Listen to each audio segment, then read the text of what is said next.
Hey, salut tout le monde, c'est Nico, c'est une toute nouvelle vidéo les gars. Et aujourd'hui on se retrouve pour une vidéo qui va parler d'un oiseau super facile à élever. Tous les conseils pour l'élever, tous les conseils pour l'apprivoiser et surtout tous les conseils pour le maintenir.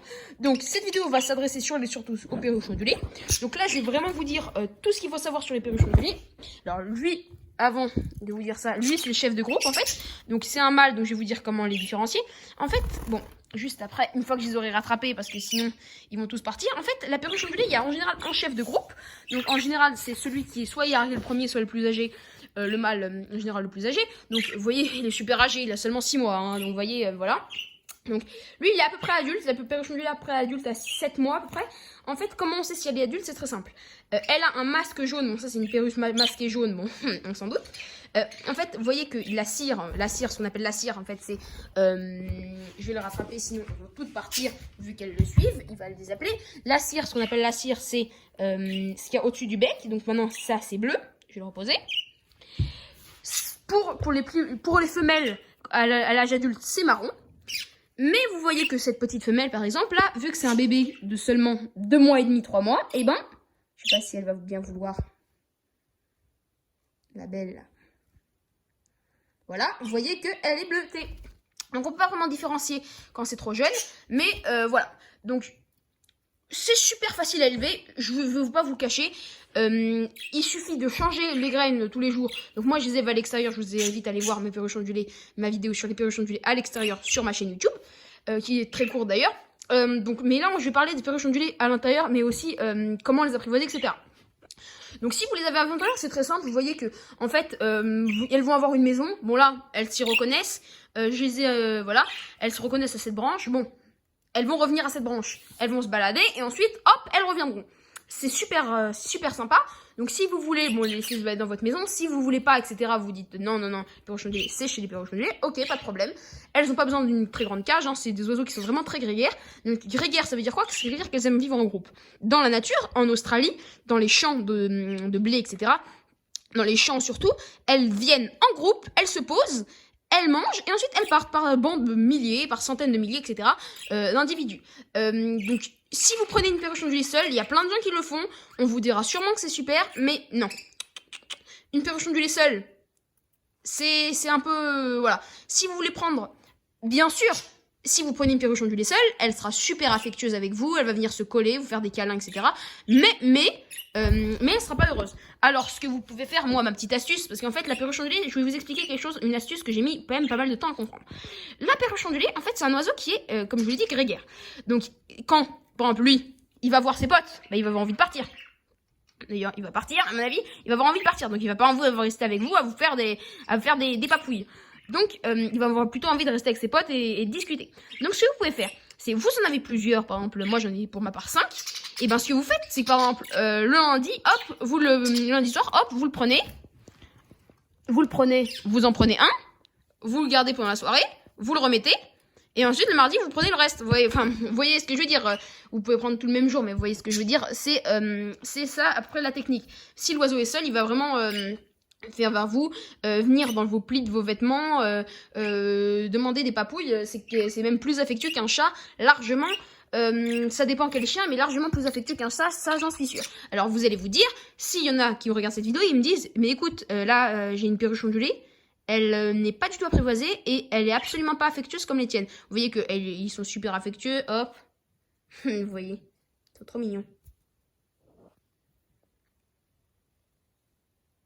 Là, il veut des câlins. Tu veux des câlins, toi?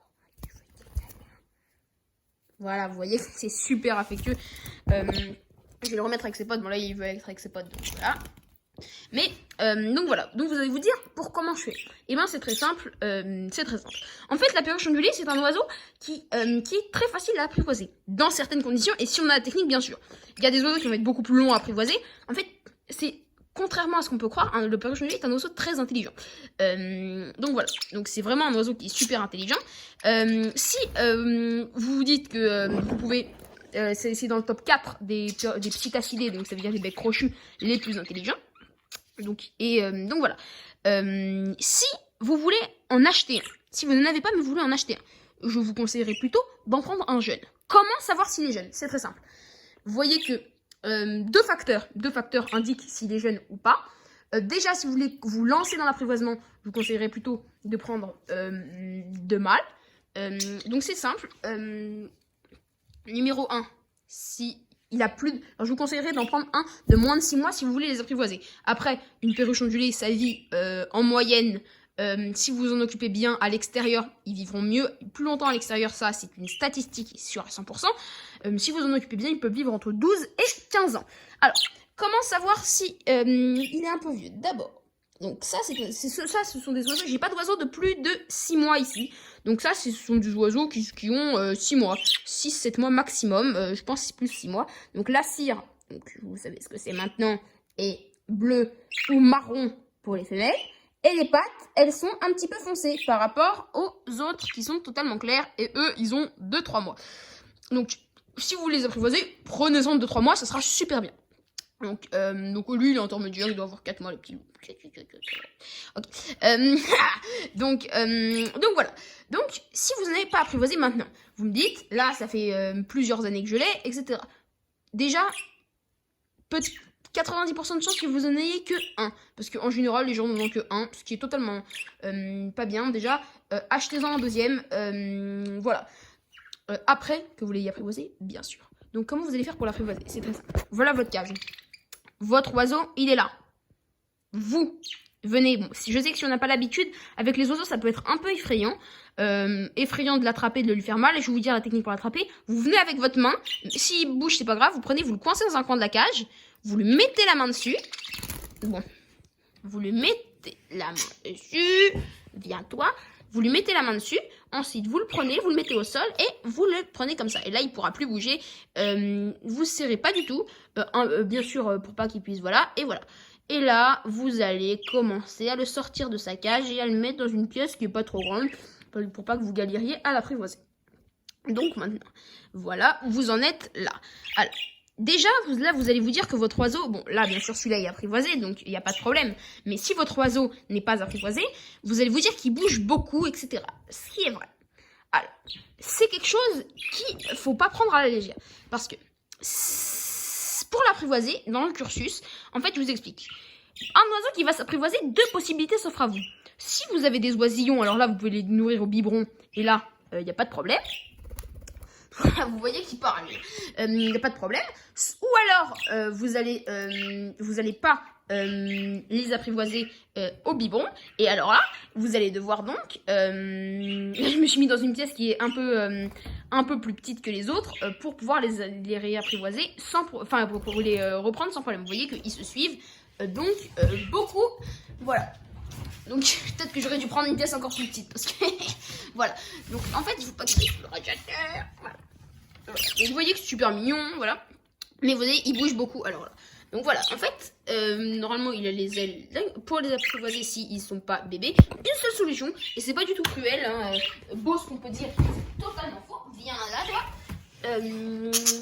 Vous avez une solution, c'est en fait de tailler l'extrémité des plumes le temps de l'apprivoisement. Donc ça ne lui fait pas du tout mal, vous inquiétez pas, c'est comme une coupe de cheveux. Et en fait ça va lui empêcher de voler pour mieux s'accommoder à vous et à votre environnement. Et après il pourra de nouveau voler. Vous voyez que celui-là par exemple il est totalement apprivoisé. Et il vole, regardez, totalement bien. Vous voyez qu'il vole totalement bien. Bon, comment ne faites pas ça? J'ai l'habitude, donc je peux le faire voler comme ça, mais sinon ne faites pas ça. Alors, comment on fait voler? Très simple. Voilà, on descend, ça déclenche le réflexe. Bon, il va aller avec ses potes. Voilà, vous voyez qu'il vole totalement bien. Et il est apprivoisé, du coup, il n'y aura plus rien besoin de faire sur cet oiseau. Donc maintenant, je vais vous dire comment donc tailler les ailes. Donc c'est très simple. 2 possibilités s'offrent à vous. Bon, il y en a une qui est bien plus efficace que l'autre. J'ai les deux ici. Là, on a une aile, les 2 ailes qui sont taillées. Ok, bon, ça repoussera bien évidemment. Je tiens à le préciser. Et là, on a une aile sur 2. Alors, une aile sur 2, c'est pas mal parce que l'oiseau ne va absolument pas, il va être déséquilibré, ne va pas pouvoir voler. Ce qui est bien. Alors, si vous voulez ne pas le faire, ce qui est possible. Alors ça repoussera à la mue, donc 3-4 mois plus tard, sans problème. Alors, si vous voulez ne pas le faire, bon, adressez-vous à un professionnel. Quand je dis professionnel, désolé de faire de la contre-pub, n'allez pas dans une boutique Truffaut ou une jardinerie quelconque. Les jardineries, ce sont tout simplement des gens qui sont incompétents et les oiseaux sont malades, pour la plupart. À part les poissons, en jardinerie, on peut rien trouver de bon, mais si vous aimez les oiseaux, vous le savez. Donc voilà. Donc si vous ne savez pas le faire, vous pouvez aller voir des professionnels, des éleveurs, taper, il y en a plein les rues. Vous leur demandez, parce que si vous êtes débutant, vous ne pouvez pas forcément tailler les ailes parce que en fait ça va être très compliqué si vous n'avez pas le doigté, ce qui n'est pas très compliqué en vrai, mais bon voilà. Donc lui il a les ailes longues, donc je vais poser le téléphone comme ça et je vais vous montrer. En fait, bon alors viens là mon beau. En fait sur l'aile vous allez avoir donc plusieurs plumes. J'ai pas envie de lui faire mal. Je suis pas un professionnel, hein, mais bon, voilà. Je vais pas vous le montrer, voilà. En fait, vous allez avoir des séries de plumes, en fait. Des plumes que vous pouvez tailler, et après, vous allez avoir des muscles. Donc, il faut surtout pas tailler. Donc, si vous taillez, je vous conseillerais plutôt d'aller chez un professionnel. Vous lui apportez une paire de ciseaux, ou s'il y en a déjà, et il va le faire en 2 minutes, et ça, il va le faire gratuit, je pense, en général. Ou si vous habitez au Paris, allez au marché des oiseaux, ils vous le feront gratuit. Donc, voilà. Donc, maintenant que vous avez votre oiseau avec les ailes taillées, qu'est-ce que vous faites? Toujours peureux. Et ben c'est très simple. Vous le prenez, hop, comme ça, toujours. Il va être peureux, le petit, et vous le faites comme ça. Maintenant qu'il a apprivoisé celui-là, ça ne sert à rien de le faire, bien sûr. Mais vous allez pouvoir le faire même en 3 heures, vous allez pouvoir les apprivoiser, il n'y a pas de problème là-dessus. Vous allez prendre comme ça, et le prendre dans votre main, comme ça. Et il se débat, et c'est pas grave. Et on continue, et comme ça. Hop, on ouvre la main, on la referme, l'oiseau rentre dedans. On ouvre la main, on la referme, l'oiseau rentre dedans, etc., etc. Vous allez le faire ça pendant 5 minutes. Hop, et l'oiseau, oh bah, il commence à venir de ma main. D'accord. Et ben là, vous allez le garder dans votre main et vous le laissez. Et au bout de 1 heure, voilà, il sera apprivoisé. Alors, c'est pas tout. Vous allez devoir le manipuler comme ça pendant, allez, 1 semaine. Et au bout d'1 semaine, et ben, il sera parfaitement apprivoisé. C'est aussi simple que ça. La péochologie, je vous avais dit, c'est un oiseau qui est extrêmement simple à élever. C'est super simple et c'est super sympa. Donc voilà, donc j'espère que cette vidéo vous aura plu. Si c'est le cas, n'hésitez pas à lâcher un pouce bleu, à vous abonner et à commenter. Nous, on se retrouve dans les prochaines vidéos. Ciao! Oui, ciao!